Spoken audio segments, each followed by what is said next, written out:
Hello everyone, welcome to the Ranger Report. I've got a banger of a boomer shooter for you today. Prodeus is a retro-style FPS developed by Bounding Box Software and published by Humble Games. It was kickstarted back in 2019 and released onto Steam Early Access in November 2020. Prodeus is an indie shooter with AAA presentation and with a viscerally impressive pedigree. The developers at Bounding Box collectively have worked on such titles as BioShock Infinite, Call of Duty, Singularity, and Payday 2. And composer Andrew Hulshult, he who seems to provide the soundtrack for literally every single indie shooter released in the last 2 years, has brought his finest work to the table as well. If that description and the visuals alone don't sell you on this title, let's get into the nitty-gritty about what is undoubtedly some of the bloodiest fun I've had on a shooter in a while, albeit with a minor caveat or two. As the game opens up, it provides minimal insight as to what exactly is going on. There seems to be a stereotypical war between the forces of order and chaos, named Prodeus and, Chaos, respectively. The Prodeus forces seem to have a kind of blue energy surrounding them, and have the ability to transmutate flesh into that energy, while the Chaos beings are twisted and demonic in appearance, and have the tendency to leave bubbling acidic bile all over the place. Now, sticking with that minimalistic approach, Bounding Box wisely provided little else in the way of understanding, save for some interesting descriptions at the beginning of each level, which offer up tidbits of what is known as the Kingdom Between. Between what, you ask? Well, I'm guessing between Prodeus and Chaos. You are an unnamed soldier strapped into a suit of riot armor and armed with some of the beefiest weapons the FPS genre has ever seen, and you're apparently tasked with mediating this war via extreme prejudice. Along the way, you'll need to collect runes, items of great mysterious power which pop up in various levels, and you will use them to unlock new stages. Now, it's this extreme prejudice that is the game's selling point. Utilizing a wicked dismemberment system and literally gallons of blood, Prodeus allows the player to live out their juiciest fantasies and doesn't shy away from getting everything sticky in the process. But it isn't just the brutal Doom-esque bloodfest that the game hangs its whole hat upon. Prodeus has more than a few tricks up its sleeve. One of the more unique aspects is the campaign map, which resembles old NES titles like Super Mario 3, showing your progress and allowing the player to backtrack or take different routes to accomplish goals. Off the beaten path are portals that can be unlocked, which open up time trials for different weapons. This ties into the game's point system. If you create a profile for the game's leaderboards, you can keep track of your progress versus the progress of other players. So, maybe you plowed through a level real quick, faster than someone else did, but maybe you didn't get all the secrets. Or perhaps you got all the kills, but you died mid-level and had to start at a checkpoint. These varietal factors will affect your overall point score at the end of a level. It's a neat idea that the game tallies points at the end of each stage to help create a sense of ongoing competition. It's not something that really appeals to me as a gamer, seeing as how the only competition I ever have with someone else in a video game is with my brothers. But I appreciate the implementation, and on a personal note, it gives me a sense of satisfaction to see my own point score boost up when I get through a level after accomplishing difficult tasks. Now, graphically, Prodeus resembles the most violent Super Nintendo game that never existed. It's combining a 3D world with ridiculously detailed, gorgeously animated sprites. The visuals hit that perfect sweet spot between crunchy pixelation and deftly crafted art. Aesthetically, the game is a combination of Doom and Tron, with violently alien landscapes lit by harsh neon colors as a sort of visual shorthand. For example, the Chaos enemies utilize orange energy, the Prodeus enemies utilize blue.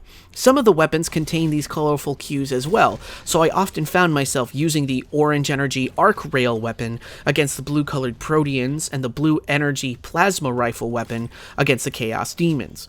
Blue is good, orange is bad, they're opposites on the color wheel. It's a neat little trick. Keycard colors stand out against the brutal gray backgrounds, as do the lighting effects of force fields, internal lighting, smoke, you name it. Prodeus is a graphical powerhouse. There is a lot of love here in the fluid animation, in the deep detail work done on weapons and enemies and environments. crafted in such a way that rivals the big AAA titles that go all in on realistic graphics. Again, the Super Nintendo vibes are strong here, offering a throwback title that genuinely looks like an honest-to-God throwback. As someone who was a teenager in the 90s, Prodeus looks like how I remember those 16-bit graphics were when they first came out. It's impressive stuff. If there's anything that works against the game in this aesthetic, it's that oftentimes I found myself running and gunning so quickly that I couldn't take the time to get a good look at some of the stronger enemies. Partially, this is due to the nature of the game, as I was oftentimes being swarmed by fodder enemies simultaneously and needed to stay in motion. And partially, this is due to the blood and gore system obscuring visuals when the violence gets fast and furious. But even in the midst of such chaotic situations, Prodeus makes sure that I know I'm doing damage. Feedback from weapon impact is solid, as enemies will briefly flash when struck or taking passive damage, such as from fire damage or environmental damage. I even saw an enemy get struck by a stray fireball from another enemy, and they took damage from that as well. Here, Prodeus really shines, and obviously lays the crux of its appeal. Combat is heavy, visceral, frantic, and rewarding. As each level progresses, there are glowing energy orbs that represent checkpoints. Grab the checkpoint, and if you die, you'll be returned to that spot. No matter what is going on when you reload at the checkpoint, it will still be continually happening. So say the game provides a checkpoint, and as soon as you get it, a swarm of enemies warp into the room. You take out a good chunk of them, but die to one of the last few. You reload immediately at the previous checkpoint, and those enemies that you've already killed are still dead. Now, on one hand, this is welcome in that you're thrust back into the fight pretty much right away without losing much headway, but at the same time, it does kind of feel like a bit of a cheat to immediately respawn with full health and jump back in. Now, while I do prefer to get put through my paces and would rather be forced into reloading a whole fight entirely, the checkpoint system does work well enough that I don't mind how it works. In fact, playing this on the very hard difficulty, it made it so that some of the firefights weren't too overwhelming. But Prodeus is not a one-trick pony, and it knows when to switch things up. While most stages are straightforward, run from room to room collecting keys and opening doors, a few stages stood out with their challenges.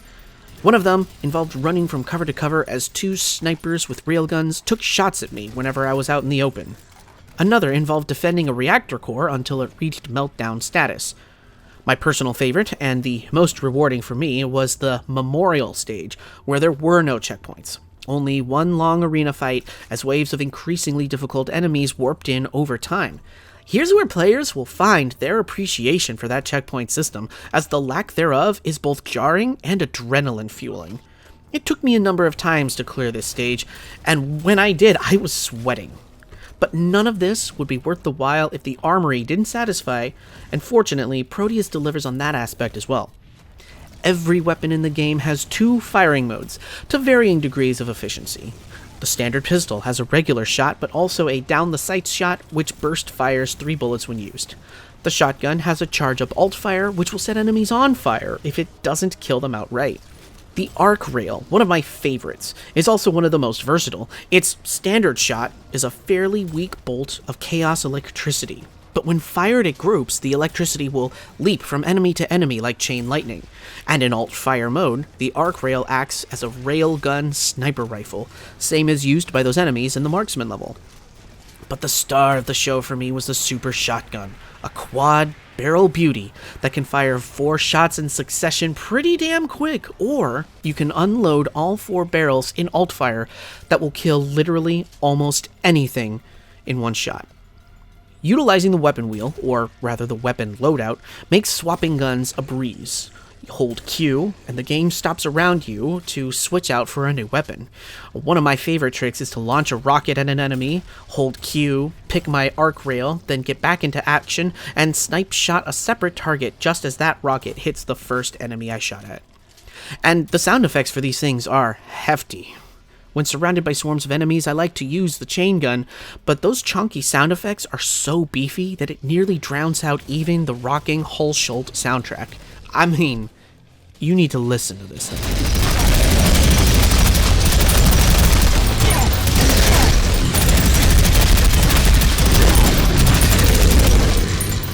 And speaking of Holschild's soundtrack, I've had the pleasure of playing quite a few games that he's scored over the past year, including Amid Evil, Dusk, and Doom Eternal's Ancient Gods DLC Parts 1 and 2. He was my number one artist on Spotify last year, and I genuinely feel like Prodeus is his best work so far. Moody, layered synths that would feel right at home in an episode of Stranger Things, mixed with heavy metal guitar and bass lines as the action gets panicky. There's a genuine sense of unease that comes from playing this game, not simply from the visuals, but from the soundtrack, which constantly reminds us that we are walking into a situation filled with unknowns and hostile alien forces. Somehow, if Doom had been conjured by id Software in 2020 rather than 1993, this soundtrack would be the one that accompanied it.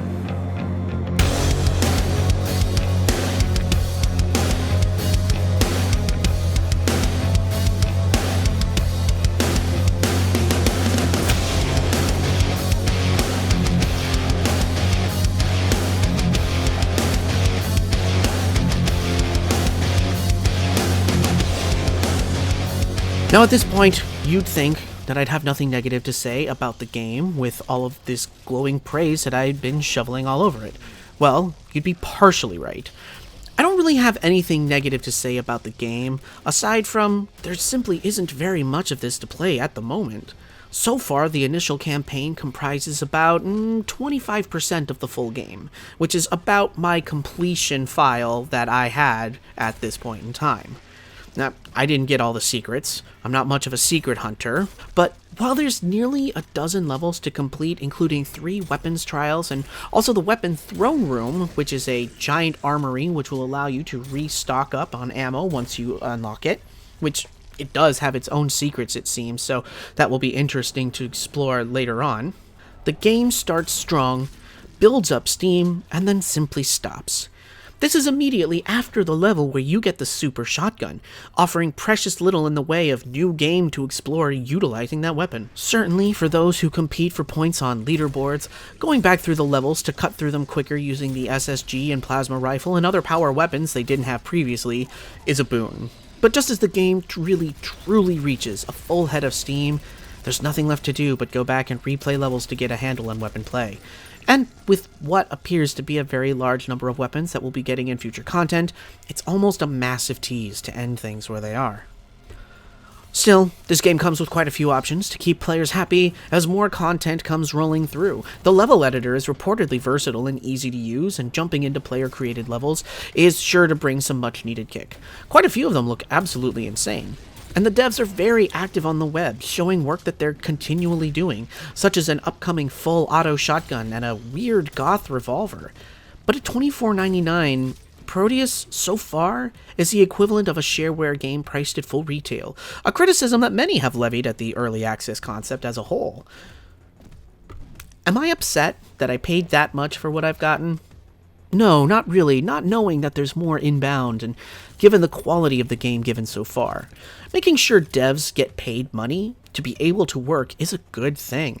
But, and I say this as someone who has now played and reviewed 2 early access shooters in a row, it is staggeringly difficult to find interest in early access games that charge more than $20.